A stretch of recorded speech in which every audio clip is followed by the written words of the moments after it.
bonda yang kita turut bangga dengan usaha dia.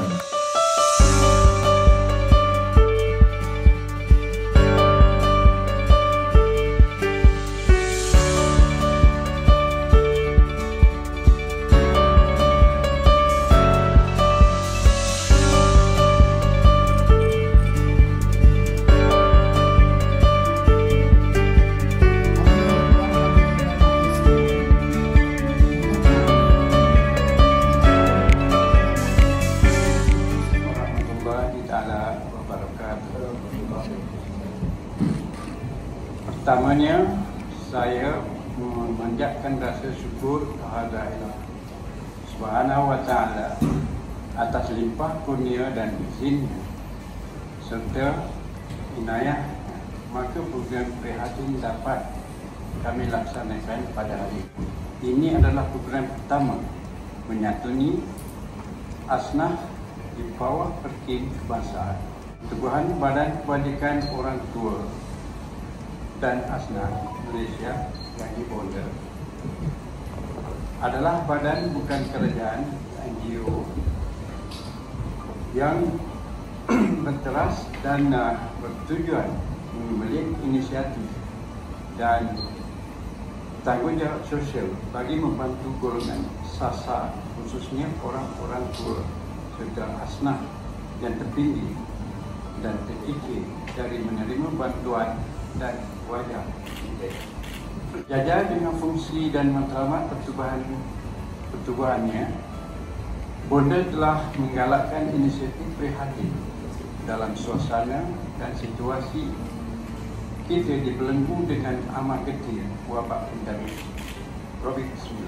Inisiatif prihatin ini tidak akan tercapai tanpa bantuan dan sokongan pihak penyumbang, sama ada berupa sumbangan wang tunai maupun barangan keperluan asas hidup seperti keperluan asas hidup serta keperluan seperti paket kit SOP, kesihatan bagi membendung penularan wabak COVID-19 yang belum ada petanda bila akan berakhir.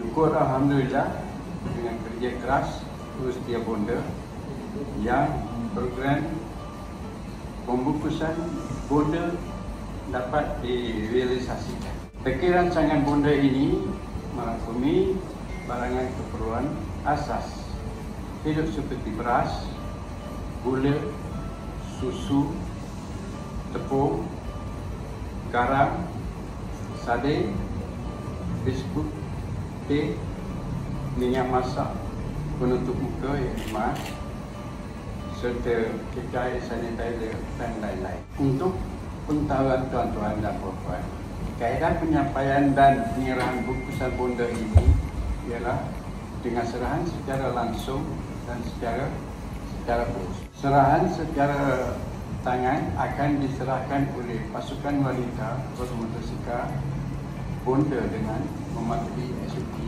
kesihatan.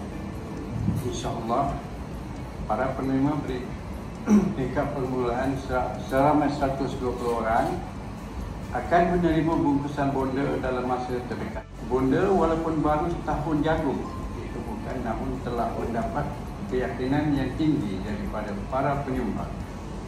Saya bersama seluruh jawatan kuasa urus setiap bonda mengucapkan sekalung penghargaan, sanjungan budi serta setinggi-tinggi ucapan kepada terima kasih kepada yang telah diberi daripada agensi syarikat berkaitan kerajaan yang telah membantu bagi menjayakan misi bonda. Hanya Allah Subhanahu wa Ta'ala saja yang akan membalas ganjarannya. Sebelum mengakhiri ucapan saya, serahkan pantun lama saya persembahkan. Pulau Pandan jauh ke tengah, gunung da'i berjalan. Hancur badan dikandung tanah, budi yang baik kenang. Akhir kata, salam hormat dan salam prihatin daripada bonda. Wabillahi taufiq wal hidayah. Wassalamualaikum warahmatullahi Yang bahagia Datuk Ismail, pengurusi bonda dan timbalannya, Encik Jaafar macam adik-beradik, kerana dua-dua tu bin Abdullah. Cuma yang tua tu bin Cik Abdullah, yang timbalan ni tak ada cik. Maknanya pandai lah cari. Yang bahagia Tan Sri Rais Bendahari Perkim Tunggul Masjid Agung Datuk Rasulullah dan wakil-wakil penerima.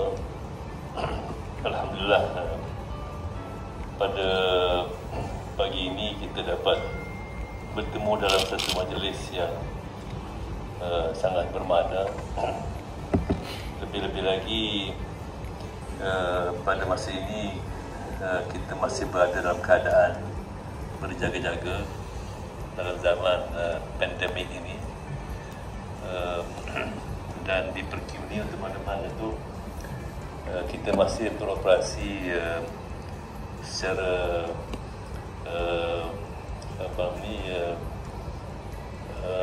hubungan dengan pegawai menerusi talian. Jadi apa-apa yang kita lakukan sekarang ini akan disaksikan oleh warga Perkim kemudian. Kita lakukan secara maya ini bagi memenuhi peraturan sekarang ini. Lepas tu saya katakan bahawa majlis ini sangat bermakna, walaupun kehadiran seperti yang berlaku dalam majlis-majlis yang lain dalam gelar ini dan juga dalam acara lain, semuanya bersifat simbolik.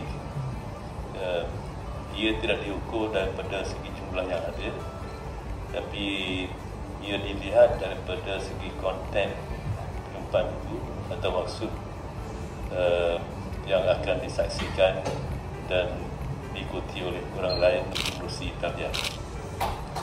Jadi saya bagi pihak Perkim sebenarnya sangat berusaha hati kerana banyak perkara lah.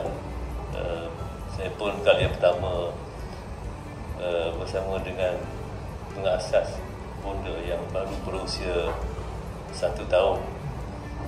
Yang saya tahu bonda saya seorang saja bonda, tapi dah ada meninggal dah. Ini bonda dengan makna yang berlainan. Dan apa salahnya kalau Perkim diharap tidak terlewat mengucapkan tahniah kepada usaha menubuhkan bonda ini.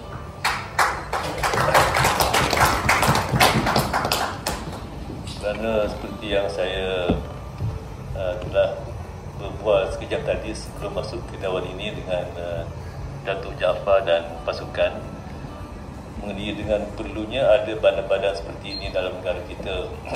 Selama ini dimainkan oleh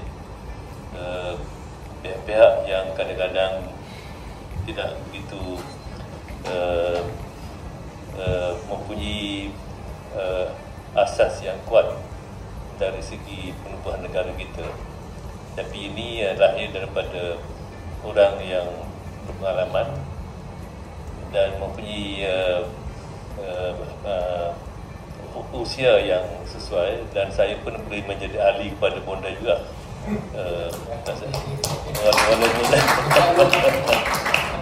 Walaupun saya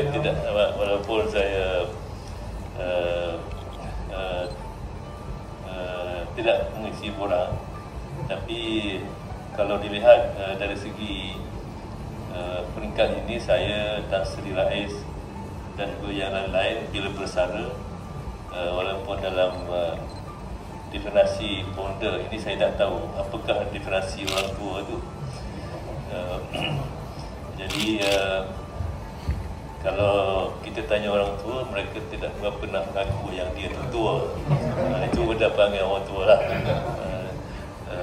Dan kita tak begitu. Nanti yang muda belum tahu lagi hari ini, nanti bila mereka tua baru mereka tahu. Yang tua ni tak apa sedap kalau mereka dianggap sebagai orang tua. Jadi apapun keadaannya, usaha menubuhkan bonda ini sepintas lalu seperti yang telah diceritakan oleh Datuk Jaafar dan timbalannya tadi, ia merupakan satu usaha yang sudah tentu bersifat komplementari lah. Kerana banyak juga badan-badan lain yang buat, tapi tentu bonda ini ada objektif yang tertentu, komplement usaha-usaha yang dibuat oleh pihak yang lain, dan sudah tentu kita tidak menafikan orang lain pun buat. Banyak pihak yang melakukan kerja welfare dalam kehidupan kita, tapi masih banyak diperlukan penglibatan semua pihak. Jadi saya tak nak pergi detail mengenai perkara ini, tapi usaha ini adalah sangat baik, dan dari segi objektifnya ada sedikit sebanyak bersamaan dengan Perkim sendiri. Kerana Perkim walaupun disebut sebagai badan yang berusaha untuk menyebarkan Islam tanpa mengira kaum, tapi di dalamnya terkandung usaha kebajikan, iaitu menolong orang yang susah. Cuma tak sebut orang tua. Itu kita dah understood. Kerana yang pimpin Perkim ni semua orang yang tidak muda lagi. Syarat dia sama ada mesti rambutnya putih ataupun rambut tak banyak. Itu di antara kriteria. Itu di antara kriteria dia di Perkim. Buktinya seperti yang tuan-tuan tengok depan tuan-tuan lah. Itu persamaan di antara bonda dengan Perkim, kerana yang terlibat dengan Perkim ini adalah orang-orang yang sudah berpengalaman. Kerana pengasasnya almarhum Tengku Rahman, sewaktu dia mencetuskan idea penubuhan Perkim, pada masa itu dia pun sudah berusia agak lanjut juga, walaupun pada masa itu dia masih menjadi Perdana Menteri, tapi dia lihat ada vacuum dalam usaha mengadakan kegiatan yang bersifat kebajikan tanpa mengira kaum. Dan saya kira, mungkin saya salah Datuk Jaafar, bonda ini pun sebenarnya sedikit sebanyak memang itulah yang dihasratkan daripada penubuhan Perkim oleh Tengku Rahman dahulu, iaitu untuk melaksanakan kerja-kerja yang baik, welfare, tanpa mengira siapa. Walaupun kita tahu Majlis Agama Islam di Malaysia ini memang merupakan agensi formal kerajaan bagi menolong orang susah pasrah, tapi sudah tentu kita semua berfikir bahawa tak mungkin majlis mampu membuat, majlis agama mampu membuat segala-galanya. Jadi pihak majlis tidak boleh cemburu pada bonda, majlis tak cemburu pada Perkim, bahkan kita semua boleh komplimen usaha yang dibuat oleh Majlis Agama Islam. Dan kalau Majlis Agama Islam nak bagi duit, saya fikir dibagi pada bonda pun okey, bagus juga. Tapi itulah lah, saya tidaklah ada apa-apa peranan dalam Majlis Agama Islam. Tapi Majlis Agama Islam di Malaysia pada masa ini memang saya, pada pendapat saya secara peribadi, sangat wajar kalau dalam memudahkan urusan mereka, bukan tak mesti mereka mengagihkan sendiri secara langsung, tapi boleh mereka agihkan usaha welfare ini menerusi badan-badan. Jadi insyaAllah kita boleh sama-sama convince Majlis Agama Islam, kerana dalam negara kita ini Majlis Agama Islam, saya beri pendapat sedikit lah, merupakan satu agensi yang boleh menyelamatkan kesulitan orang-orang Islam dan juga yang bukan Islam yang hidup di Malaysia ini. Kerana kalau mereka ada mempunyai collection apa-apa, maka sudah tentu kalau sekali berlaku kesulitan di kalangan orang-orang Islam dalam negara kita ini, hilang pekerjaan, susah dan sebagainya, maka saya fikir Majlis Agama Islam seluruh Malaysia ini boleh menggunakan badan-badan ini bagi menyelesaikan masalah. Dan dalam konteks zakat, kalau Majlis Agama Islam itu lebih peka dengan masalah, maka makin ramailah orang yang membayar zakat, kerana mereka akan pulang balik wang itu kepada agensi-agensi seperti ini. Jadi kita tidaklah mendesak mereka, tapi saya fikir untuk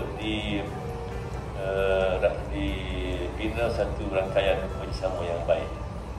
Sebab kalau kita dapat kumpul kekuatan Majlis Agama Islam di negara kita ini, 14 negara, saya fikir Majlis Agama Islam boleh menolong kesejahteraan dalam negara kita. Kalau ada COVID, ada pandemik, maka bukan sahaja kerajaan pusat membantu, tapi Majlis Agama Islam boleh berdiri di sebelah kerajaan, membantu kerajaan bagi menangani masalah. Akhirnya saya fikir eloklah kita sama-sama berikhtiar membantu peranan mengurangkan masalah dalam kehidupan kita, dalam masyarakat. Kerana seperti yang saya sebut di perbincangan awal dengan Datuk tadi, dalam negara kita ni makin banyak masalah akibat pandemik, seperti masalah rumah tangga lah, hilang pekerjaan, perselisihan, berpunca daripada macam-macam lah. Termasuk juga yang paling akhir ni tak begitu menggalakkan ialah kejadian membunuh diri. Kerana kejadian membunuh diri mengikut laporan daripada PDRN sejak daripada bulan Mac, setiap hari berlaku kejadian bunuh diri. Jadi kita perlu lihat pada source of problems. Tentunya masalah krisis dalam kehidupan, hilang pekerjaan, hilang tak ada duit, tension dan macam-macam lagi. Maka insya-Allah kita sama-sama, Datuk, saya sini saya fikir kita mempunyai tujuan yang sama, menolong orang, dan kita sebagai pihak yang bekerja untuk menolong orang, kerana kita mempunyai kekuatan juga. Datuk Jaafar tak boleh berdiri seorang, saya sendiri pun tak mungkin boleh buat seorang, Hakim tak boleh buat seorang, but we can do things together to complement other agencies in terms of helping the needy people. Jadi akhirnya saya percaya benda akan terus maju, kerana di universiti-universiti saya difahamkan bahawa pada masa ini banyak universiti sedang memikirkan tentang penubuhan jabatan menjaga orang tua ni yang dipanggil gerontologi. Jadi saya pun kalau ada gerontologi kita pergi cari juga lah, saya dengan pakat dengan gerontologi. Jadi kerana masalah orang tua ni sebenarnya masih lagi berguna. Jangan orang kata bila tua tak ada guna. Yang muda belum tahu dia tua, yang belum tahu dia akan tua. Tapi kami semua dah tua dah. Mana kita dah berjaya melalui zaman muda. Tapi yang muda belum tahu sama ada dia akan rasa macam yang orang tua rasa. Kerana kita tak tahu. Ada yang pergi awal. Jadi yang sudah tua, kita maaf ada tua. Ini adalah golongan yang istimewa kerana mereka telah diizinkan oleh Allah untuk menjadi tua. Dan yang tua ini ingin menolong orang muda. Jadi orang muda jangan perkecilkan orang tua. Jadi hati tasri setuju tu. Jadi hati muda. Jadi akhirnya kita sama-sama insya-Allah merancang. Mungkin lepas ini kita akan bersua lagi. Kita akan berfikir secara bersama selain daripada usaha yang dibuat secara berasingan. Sebagai penutup, saya tanya kepada pasukan bermotor yang terdiri daripada wanita-wanita. Saya pasti angkat tangan lah, kerana saya tak ada lesen bawa motor. Memang teringin juga nak bawa motor ni. Saya dah beli motor pun, tapi bagi anak bawa, saya tak boleh. Mudah-mudahan yang bermotor ni, walaupun kita tahu risikonya tinggi, tapi mudah-mudahan mereka sentiasa selamat lah. Mudah-mudahan. Terima kasih banyak-banyak. Assalamualaikum warahmatullahi wabarakatuh.